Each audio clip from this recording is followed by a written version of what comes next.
Magandang araw po mga katropa. Bagay ko lang po sa inyo itong bariyang aking nakalap.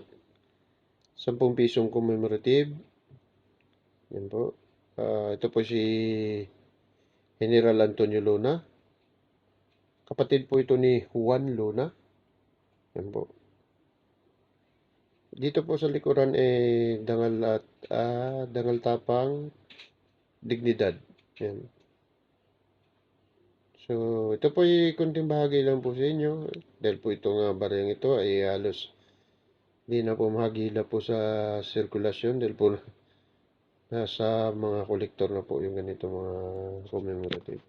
Sana po mapanood nyo po ito, ang video ito. Marami po salamat sa inyong lahat.